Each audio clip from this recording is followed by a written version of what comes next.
नमस्कार। क्या मांसाहार पाप है? और आप कौन हैं, मांसाहारी या शाकाहारी?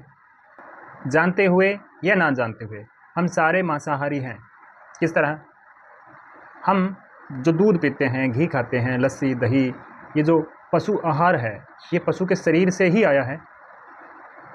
फिर चाहे वो दूध हो, घी हो या मीट हो, वो मांस ही हुआ, उसके शरीर का एक वो अंश हुआ, तो वो पशु आहार है, वो मांसाहार है।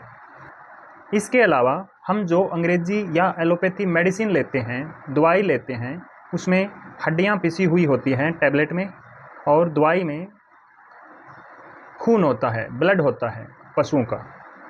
अब सवाल आता है कि ईश्वर ने इंसान को मांसाहारी बनाया या शाकाहारी? हम पहले मांसाहारी जानवरों की चर्चा करेंगे, जैसे शेर, बिल्ली, चीता। ये जब पैदा होते हैं, इनके बच्चे जब पैदा होते हैं तो उनकी आंखें बंद होती है और इंसान के बच्चे की खुली। ये मांसाहारी जानवर पानी को घूंट से नहीं बल्कि जीभ से पीते हैं, और शाकाहारी जानवर जैसे भैंस, ऊंट, बकरी जीभ से नहीं बल्कि होठों से पानी पीती है।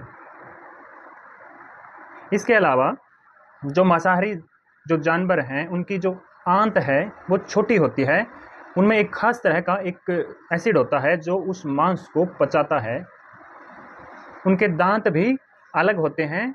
जो शाकाहारी जानवर हैं वो चबाते हैं, लेकिन जुगाली करते हैं जैसे, लेकिन मांसाहारी सिर्फ खा के गिर जाते हैं और ऑटोमेटिक उनका जो एसिड है वो उस चीज़ को गला देता है या पचा देता है। लेकिन इंसान की आंत बहुत लंबी होती है, बड़ी और छोटी आंत काफ़ी लंबी होती है, तो उसमें अगर मांस जाएगा तो वो सड़ेगा, और ना ही वो एसिड हमारे शरीर में है जो उस मीट को या मांस को पचा सके। अब सवाल आता है कि हमें मांसाहार करना चाहिए या मांसाहार पाप है या पुण्य है? पाप पुण्य से अगर आप इसको जोड़ते हो तो वो भी सही है, लेकिन पाप पुण्य का ज़्यादा इसमें योगदान नहीं। वो जब पशु जब कटेगा तो वो डरता है, उसे दर्द होता है, वो भयभीत होता है। वो सारी उसकी जो फियर की एनर्जी है, जो पेन की जो एनर्जी है, वो उसके मांस में स्टोर हो जाती है, इम्प्लांट हो जाती है, इम्प्रिंट हो जाती है। अब जैसे ही वो मांस कोई खाएगा तो वो सारे जो अवगुण हैं उसके, जो डर की फीलिंग या जो लोअर वाइब्रेशन जो हैं, क्योंकि डर, भय, ये दर्द, ये सारे लो फ्रीक्वेंसी है, लो वाइब्रेशन है, तो वो सारे अवगुण उस खाने वाले के शरीर में एंटर करेंगे।